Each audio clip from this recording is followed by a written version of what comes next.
हिलाली साहब से पहले पूछूंगी, हिलाली साहब पीटीआई के लिए, पीटीआई के लोगों के लिए कितना परेशान कौन है? उनको पीएमएलएन के रहनुमा इर्द गिर्द खड़े हैं और हंसी खेल और मतलब मुस्कुराहटें, और फिर जहाज भी वो कह रहे हैं किसी भी तरफ जा सकता है। कोई रियल चैलेंज है इस वक्त जहांगीर तरीन का? हाँ, इनका जहाज गिर भी सकता है बहुत जल्दी। अल्लाह रहम करे। देखिए, मुझे सिर्फ ये आ गया है मैदान में, ये इसको बता रहा है सबको कि मैं कुछ भी कर सकता हूँ, कुछ भी जो मेरे दिल चाहे करूँगा, अपने इंटरेस्ट को मद्देनज़र रख के। पता नहीं उसको कोई एश्योरेंस मिला हो कि गवर्नमेंट इतना हाथ हल्का रखेगा, या उसको पता चल गया है कि गवर्नमेंट हाथ हल्का नहीं रखेगा और वाकई उसके साथ इंसाफ होगा, तो फिर वो भी दिखाना चाहता है कि अगर मेरे साथ हाथ भारी रखेंगे तो आपको भी नुकसान होगा। मुझे नहीं पता है इन पॉलिटिशियंस का क्या तरीका है, आई डोंट नो हिम, और ना मैं इतना मैं इंटरेस्ट लेता हूँ कि ये क्या करेगा। एक बात तो पक्का है कि ये सियासतदान है और इसके बड़े दोस्ती हैं हर पार्टीज में, और वो करेगा जो इसके लिए माने इसके टोले के लिए। इमरान साहब से पूछती हूँ कि क्या करेगा इमरान साहब। ये एक इनफॉर्मल मीटिंग थी जो कि आपस में पॉलिटिशियंस की दोस्तियां भी होती है, तो वो चले गए, या इसमें कुछ सिग्निफिकेंट मैसेज भी था? देखिए, ये पहली बात तो ये कि ये तो एक शादी की तकरीब थी, और क्योंकि ख्वाजा साद रफ़ीक से उनका एक पुराना ताल्लुक भी है, तो वो गए उसमें। सियासतदान जाते हैं एक दूसरे की खुशी गमी में, लेकिन वहाँ वो सियासतदान ही नहीं, और ख़ास तौर पे वो समझदार और कामयाब सियासतदान ही नहीं जो इस तरह के मौके से फ़ायदा न उठाए। लिहाजा उसी तरह से जिस तरह से हर कोई समझदार सियासतदान करता है, जहांगीर तरीन साहब ने भी वही किया है। और जब मीडिया ने उनसे बात की, देखिए उनकी न्यूसेंस वैल्यू तो है ना, तो उनसे जब मीडिया ने बात की और उनसे पूछा कि जनाब आप बताएं आप क्या करेंगे, क्योंकि जो पीटीआई की हुकूमत जिस तंबू में खड़ी है उसका एक बम्बू जहांगीर तरीन भी है, लिहाजा जहांगीर तरीन से सवाल ये बड़ा रेलिवेंट है। और उन्होंने जो जवाब दिया वो बिल्कुल ठीक दिया। लेकिन मैं एक समझता हूँ बात कि जो लोग इसको समझते हैं कि जहाज़ उड़ाने के फ़न को, उनको ये भी पता होना चाहिए कि पायलट जितना भी समझदार हो, हिलाली साहब, कंट्रोल टावर की हदायत के बगैर वो अपने जहाज़ की मूवमेंट नहीं करता।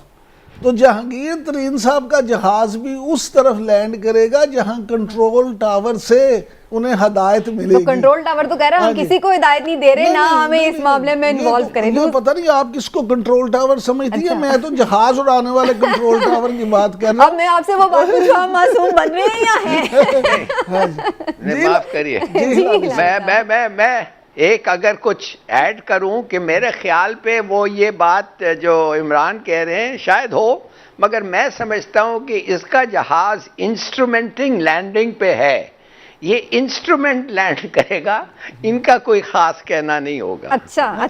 लाली साहब, मैं आपको याद दिलाना चाहता हूँ, हमने एक दफ़ा प्रोग्राम में भी जिक्र किया था, मेरी तरीन साहब से जब मुलाकात हुई थी तो मैंने उनसे ये सवाल पूछा था, खास तौर पे मुस्लिम लीग नून और पीपल्स पार्टी के हवाले से। तो मुझे उन्होंने उस वक्त ये कहा था कि देखिए राब्ते मेरे दोनों तरफ हैं, और जहां हमें ज़्यादा अच्छा लगेगा मैंने अभी पीटीआई नहीं छोड़ी, लेकिन जब छोड़ूंगा तो देखिए सियासतदान ने तो यही फैसला करना होता है कि उन्हें जहां ज़्यादा फिजिबल, क्योंकि वो कहते हैं मैं अकेला फैसला नहीं करूंगा, जो लोग मेरे साथ खड़े रहे हैं, जो पार्टी उनकी मुशावरत, और ख़ास तौर पर यह कि अगर वो मुस्लिम लीग नून में जाते हैं तो उस सूरत में जाएंगे कि मुस्लिम लीग नून उनसे ये वादा करे कि उनके साथियों को भी वो टिकट देंगे। ठीक है, ये नहीं हो सकता कि वो जाएं और उनको टिकट भी ना मिले और वो ना पूरी टीम की डील के साथ जाएंगे। अच्छा जी, डील की बात हो ही गई है, तो उस दूसरा जो चैलेंज है पीटीआई के लिए, वो जाहिर है कि कोई पीएमएलएन के साथ कोई डील तो नहीं हो रही, कुछ मामला तय नहीं हो जाएंगे, तो उस पर खुद इमरान खान साहब भी कह चुके हैं कि जी हम ऐसी खबरें सुन रहे हैं, ऐसी बातें गर्दिश में हैं। उस दिन ISPR साहब, DG ISPR साहब की आपने बात सुनी, उन्होंने क्लियरली तरदीद कर दी। जाहिर है कि वो इस पे कह भी नहीं सकते कि भाई वो हो रही है कोई बात इस तरह, लेकिन हम ये सस्पेक्ट भी नहीं करते कि वो कोई गलत बयानी करेंगे। लेकिन इमरान साहब, आपका क्या पॉइंट ऑफ व्यू है? कहीं ना कहीं बैकडोर कोई बातचीत है? देखिए, DG ISPR ने जो बात कही है, मैं समझता हूँ वो 100% ठीक है। उनके इल्म में यही होगा कि कोई डील नहीं हो रही, लेकिन कहीं बहुत सारी चीज़ें ऐसी होती हैं जो इल्म कि से बाहर भी हो सकती नहीं, है। हर किसी के इल्म में नहीं होती। हो सकता है कहीं कुछ ऐसा पकड़ा हो जिसका उन्हें इल्म ना हो, लेकिन बतौर डीजी ISPR मैं ये समझता हूँ कि उन्होंने जो बात की है पूरी जिम्मेदारी की होगी और उनके इल्म में यही होगा कि वाकई नहीं हो रही। लेकिन हम क्योंकि कोई खुद तो वहाँ पे यानी शाहिद है नहीं कि हम कहें नहीं जी ज़रूर हो रही है, लेकिन जो हालात हैं जो बता रहे हैं, जो चीज़ें लग रही हैं, उसमें कभी भी कहीं भी कुछ भी हो सकता है। हिलाली साहब, PTI के लिए कुछ आप समझते हैं कि ये रिलीफ की बात है? क्योंकि हर कोई ये समझता है कि पाकिस्तान में जब गवर्नमेंट आप कर रहे हैं तो जाहिर है आपके मुख्तलिफ इदारों से अच्छे ताल्लुकात होना और उनका सबका एक पेज पर होना आपके लिए जाहिर है कि वो एक सपोर्टिव चीज़ है। तो PTI के लिए ये अब अच्छा जेस्चर मिला है उन्हें उनकी तरफ से कि वो थोड़ा सा इजी फील करें। जी हाँ, एक लिहाज से तो आप बिल्कुल सही कह रही हैं, उनको इजी फील करना चाहिए। और मैं नहीं समझता हूँ कि इस्टेब्लिशमेंट जो है वो ख़ास दिलचस्पी रखती है कि इनको चले जाना चाहिए, इनका वक्त ख़त्म हो गया है, मुल्क की ख़राब, मुल्क के लिए अच्छा नहीं है कि ये हो। Not at all. मैं समझता हूँ कि वो वाकई चाहते हैं कि ये अपना टर्म कंप्लीट करें और कॉन्स्टिट्यूशनल प्रोसेस के थ्रू आएँ और जाएँ। मगर मुझे एक बात पे हैरानगी है, नहीं कि इन्होंने क्या कहा, मुझे ये बात पे हैरानगी है कि प्राइम मिनिस्टर साहब ने कल ये कहा कि मैंने एक्सटेंशन के बारे में सोच रहा हूं, आर्मी चीफ के एक्सटेंशन के बारे में मैं सोच रहा हूं। भाई उसको जिक्र करने की जरूरत क्या है? वो क्यों कह रहे हैं आप कि आप सोच रहे हैं? क्या वजह क्या है? क्लैरिटी से उनका कुछ खैर बहरहाल इस तरह से उनकी शायद मेरा ख्याल है लाल साहब कुछ थोड़ा सा आपको समझने में मिसअंडरस्टैंडिंग हुई है। वो इस तरीके से कोई उनकी नहीं थी स्टेटमेंट। वो कह रहे थे कि जब इसका वक्त आएगा तो फिर हम देखेंगे, अभी कुछ इस पर उनका क्लियर स्टेटमेंट नहीं आया। लेकिन नहीं, इस स्टेटमेंट का इसको जिक्र ही करने की क्या जरूरत है? किसने सवाल पूछा उनको? क्या सवाल था वो?